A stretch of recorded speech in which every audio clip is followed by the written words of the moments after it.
और आपने हमें आज आप सबसे बात करने का एक मौका दिया।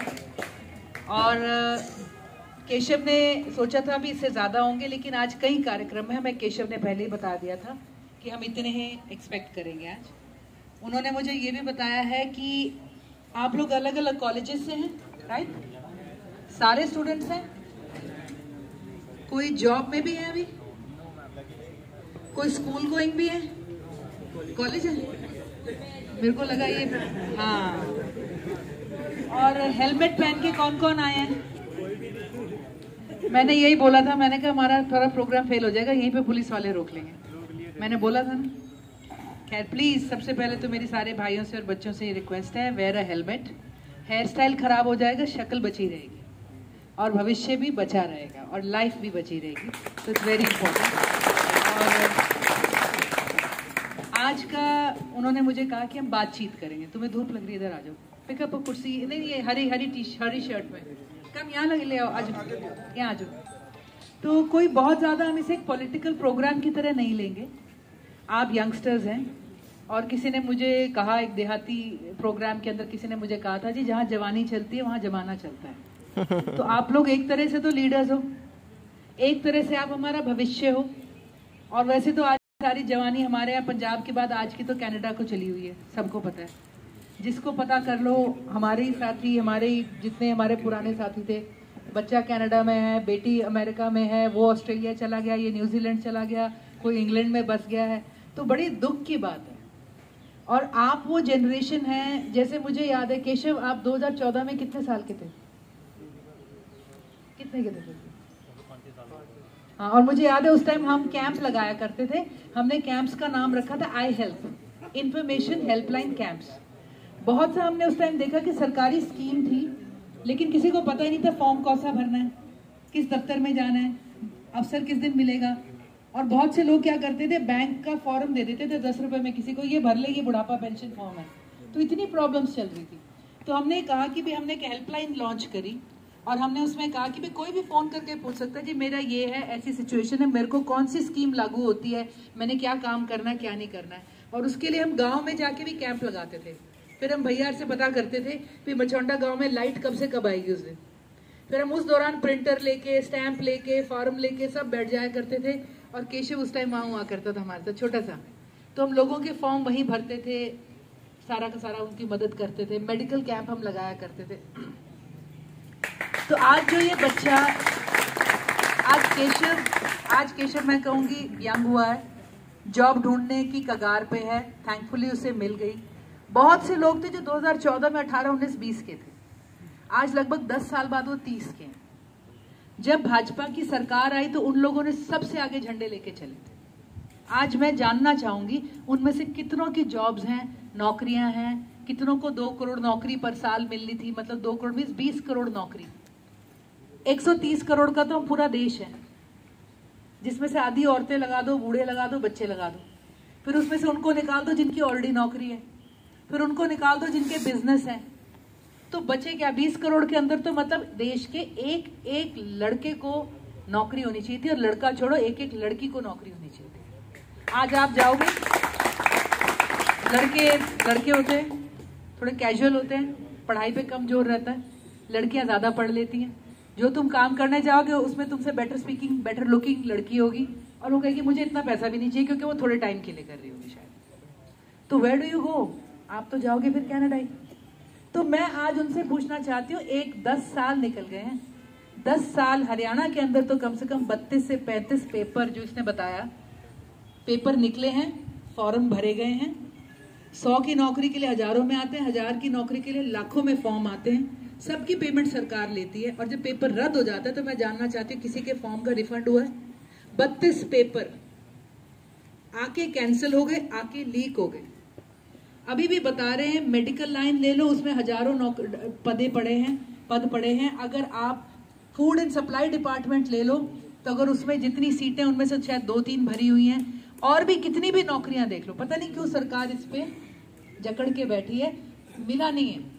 वो जनरेशन जिसने मोदी जी को सपोर्ट करी थी, वो जनरेशन जिसने 19 में भी उम्मीद लगाए रखी, आज उनकी, जैसा बताया, अग्निवीर 4 साल की रह गई, 5 साल की क्यों नहीं करी अग्निवीर? पता है, जो 5 साल नौकरी कर लेता ना सरकार के डिपार्टमेंट में, आर्मी में, उसकी पेंशन बन जाती है, इसलिए 4 साल रखी। बेस्ट डील तो अग्निवीर में ये होगी कि किसी की डेथ हो जाएगी, बड़े दुख की बात है, तो कुछ मोटी अमाउंट परिवार को मिल जाएगी, वरना you will go, you will get a stipend. और वही साल होते हैं 17, 18, 19, 20 जब आप पढ़ाई करते हो, जो आगे सारी जिंदगी आपने खटनी है, आप वो एक ट्रेनिंग में लगाओगे, फिर तगड़े, फिट, असला हथियार यूज करने वाले लड़के बेरोजगार हमारे घरों में, हमारे गांव में, हमारी कॉलोनीज में आ जाएंगे। और सारे दुनिया की स्टडीज ने दिखाया है कि जो वॉर से लौटते हैं ना और यंग एज में लौटते हैं, तो उससे समाज का सिस्टम बदल जाता है, समाज में जो है ना एग्रेशन बढ़ जाता है, गुस्सा बढ़ जाता है, वारदातें बढ़ जाती हैं, घरों के अंदर माहौल बिगड़ जाते हैं, क्योंकि लोग परेशान होते हैं। तो अब ये कह रहे हैं 100 लेंगे, 25 रखेंगे, 75 को वापस भेज देंगे, आपको यहाँ नौकरी देंगे, बैंक की गार्ड की नौकरी मिलेगी, किसी सिक्योरिटी एजेंसी में मिलेगी, भविष्य नहीं है। तो हम कह रहे हैं कि कहाँ रह गया भविष्य? और आप वो हरियाणा के, हरियाणा में भी 14 से लेके अब तक भाजपा आई है, और हरियाणा का आप पेपर पढ़ो, पिछले 4 से 5 साल पूरे देश में सबसे बेरोजगार प्रदेश हम हैं, पूरे देश में। हमारे आंकड़े सरकार अभी तो कह रही है 8% है, 8% पता नहीं कहां से है, क्योंकि अभी तक ये 27% थे। 27 मतलब हर 100 में से 27 लड़के बेरोजगार है। कोरोना के टाइम में 36 पे चला गया था, हर 100 में से 36 लड़का बेरोजगार था। आज आप पढ़ रहे हो, कॉलेज जा रहे हो, आपको बहुत बड़ी चिंता होगी कि क्या आपको नौकरी मिलेगी।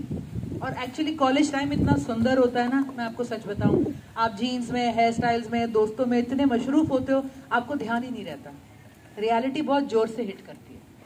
और उसके बाद अगर आप देख लो कि आप एजुकेशन भी ले लोगे, हमारी एजुकेशन आज की तारीख में बहुत पुअर है, जिसे कहते हैं ना जॉब रेडी।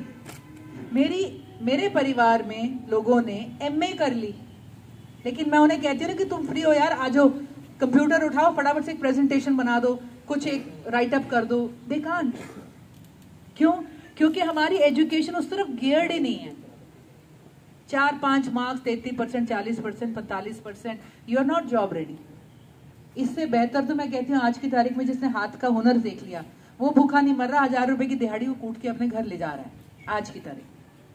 MA BEd करने के बाद अंबाला में टीचर्स को कितने पैसे मिल रहे हैं बताओ? मतलब 15,000, 12,000 तो गुड था, मतलब मैंने यहाँ तक का सुना था कुछ स्कूलों में 5,000, 6,000, जो भी हम नाम नहीं लेंगे किसी का, 5,000। आज आप अपने बच्चे के लिए आया ढूंढने जाओ और आपको मुझे अच्छी आया चाहिए, साफ सुथरी, जिससे थोड़ा एक्सपीरियंस हो, 18,000 से नीचे आया नहीं आती, जिसका खाना भी दोगे, घर भी दोगे, सब कुछ दोगे। आज अंबाला में किसी को कुक बनना है तो 20 से 22,000 से नीचे उसकी जॉब किसी घर में नहीं है, और उसको घर वाले सब कुछ देंगे, कमरा भी देंगे, बिजली भी देंगे, कूलर भी देंगे, जो कुछ भी देना है। आज किसी को देख लो तो अभी ना बहुत कुछ चेंज हो गया। लेकिन आप लोगों की जागरूकता, आप कौन सी जनरेशन बनोगे? 10 साल में आप कहाँ होगे? आप कहाँ होना चाहते हो? आज घर के अंदर छोटे छोटे बच्चे भी होंगे, इनको कैसी पढ़ाई दिलवानी है, कल इनको नौकरी मिलेगी कि नहीं मिलेगी? और आप तो मतलब आई होप आप उनमें से हो जो ये सोचेंगे भी हमारी बहन भी नौकरी करेगी, हमारी वाइफ भी नौकरी करेगी, तो क्योंकि एक इनकम से अब घर नहीं चलते। तो ये कुछ युवाओं की बातें हैं विच आर ह्यूज। कौन सी पार्टी इसका सोल्यूशन दे रही है? आप अच्छे खासे पढ़े लिखे हो, साक्षर हो, आप पेपर पढ़ के देखो कहाँ से कौन चेंज ला रहा है। हम नहीं बेचेंगे कि ये पार्टी करो, वो पार्टी करो। आज आप देख लो, मतलब हमने एक पार्टी ज्वाइन करी, आम आदमी पार्टी, देश की यंगेस्ट पार्टी है, 2014 में ही प्रैक्टिकली पैदा हुई, यंगेस्ट पार्टी जो नेशनल पार्टी बन गई। इसे कहते हैं पॉलिटिकल स्टार्टअप है देश का सबसे तगड़ा। आज दिल्ली में क्या रिजल्ट है? दिल्ली में इन्होंने एक वादा करा था भी हम स्कूल ठीक कर देंगे। बिल्डिंग तो मैं कभी भी ठीक कर दूं, सरकार के पास करोड़ों करोड़ों का बजट होता है, उस स्कूल में एजुकेशन है कि नहीं? आज 10 साल बाद, इस एक साल में 1141 बच्चा दिल्ली के सरकारी स्कूलों से पढ़कर, जैसे मतलब समझ लो मचौंडा का सरकारी स्कूल दिमाग में रखो, अपने गांव का, अपने मोहल्ले का सरकारी स्कूल रखो, बिल्कुल वैसे स्कूल थे। वैसे स्कूलों में पढ़ के 1141 बच्चा अपने मेरिट पर IIT, IIM के क्रैक कर रहा है एग्जाम्स। उन्होंने वहां पर एंटरप्रेन्योरशिप प्रोग्राम स्टार्ट करा है। एंटरप्रेन्योरशिप होता है बिजनेस स्टार्ट करना, स्टार्टअप स्टार्ट करना, 8वीं 10वीं के बच्चों का करना। क्या करा, बच्चों को हर एक को 2-2 हज़ार दे दिए, भी कोई बिजनेस आइडिया लेके आओ। 4 दोस्त थे, बड़े चुस्त थे, उन्होंने कहा हम चारों मिलते एक और को लेते, 10,000 हो गए। 10,000 की किट्टी बड़ी होगी, हम इसके अंदर ये कर दें। आज दिल्ली के उनमें से 56 ऐसे प्रोजेक्ट्स थे दिल्ली के स्कूल के बच्चों के, जो इन्होंने टाटाज महिंद्राज को पिच करे। टाटा महिंद्राज ने आके उनमें फंडिंग करी, और कई बच्चे 12वीं की तारीख में ऐसे हैं, वो कह रहे हैं जिन 2-2 लाख का भी बिजनेस स्टार्ट हम कर चुके हैं, क्योंकि उसमें सिखाया भी गया, समझाया भी गया, काम भी करवाया गया। तो आप लोग जितना ध्यान, जितने करंट फैशन में, इंस्टाग्राम में, फेसबुक में रहते हो, ये लाइफ का हिस्सा, ये थोड़े टाइम बाद निकल जाएगा। मैं आपको वही बात कहूंगी जो मैं अपने घर में अपने बच्चों को, अपने नेफ्यूज को कहूंगी। बट मोर देन दैट, आपको अपडेटेड रहना कि दुनिया में क्या हो रहा है, आने वाले समय पर किसकी जरूरत है। और अगर स्कूल जा रहे हो, कॉलेज जा रहे हो, पे अटेंशन। कोई ना कोई बात एकदम पक्की हाथ में होनी चाहिए कि आदमी कहीं भी खट ले। अब्रॉड क्या है? अब्रॉड दिहाड़ी है। व्हाइट कॉलर जॉब किसी का नहीं लगता जाके कि दफ्तर में बैठ गए और कॉलर गंदा भी नहीं होता और सारा दिन साइन कर रहे हैं। वो कुछ है जिन्होंने कंप्यूटर्स में कर लिया है, इसमें कर लिया। मोस्ट ऑफ अस, हम बाहर जाएंगे तो कोई ना कोई दिहाड़ी पकड़ेंगे, पर यह है कि वहाँ डिग्निटी है। दिहाड़ी करने वाले को भी अच्छी कीमत मिलती है, एक ही जगह होटल में बैठ के दोनों खाना खा सकते हैं, लाइफ इज गुड। पर वो अभी यहाँ नहीं है। यहाँ कौन बदलाव कर रहा है?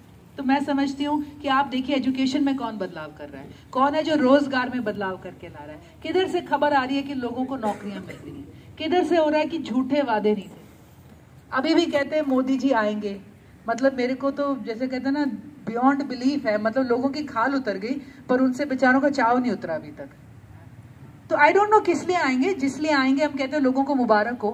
पर यह जरूर है, आज महिलाओं ने और युवाओं ने सबसे ज्यादा लीड किया था मोदी जी के टाइम। आज की तारीख में तो उन्होंने सिर्फ एक झंडा उठा लिया नेशनलिज्म का। फिर अब वो टेस्ट करते हैं, कर्नाटका के अंदर भी 1 साल पहले से उन्होंने बुर्का, हिंदू, भगवा करना शुरू किया। कर्नाटका में फेल हो गया। फिर उन्होंने कहा चलो अब हम बजरंग जी का एंगल चलाए करते हैं, पर कर्नाटका ने वो भी फेल कर दिया। अब देखो आते ही 1 साल में चुनाव है, क्या खबर आई है? दंगे हो गए। ठीक है, फिर आपको बोलेंगे इन्होंने ये कर दिया, इन्होंने वो कर दिया, फिर आपसे कहेंगे आ जाओ, फिर हम गुस्सा हो जाएंगे, फिर हम चल देंगे। फ्री बैठे ना थोड़ा सा, असली मुद्दे पे कोई बात नहीं करेगा। सडनली वो कहने लग जाएंगे, जब पता चलता है बड़ा स्कैम हो गया, अदानी का दोबारा से खुल गया, तो एकदम से खबर आ जाएगी, भाई जीडीपी इतनी बड़ी है, दुनिया में किसी की नहीं बढ़ी। आप कहोगे यार बढ़िया है, स्टॉक मार्केट चल रही है, कितनों के स्टॉक मार्केट में पैसे हैं भाई, इतने करोड़ों का स्मारक बन गया, कितनों ने जाके देखा? आपके घर में कोई 2 दाने आएंगे उस स्मारक से? इतने का पार्क बन गया, एक शाम घूम आओगे। चलो उसके बाद लाइफ में क्या है?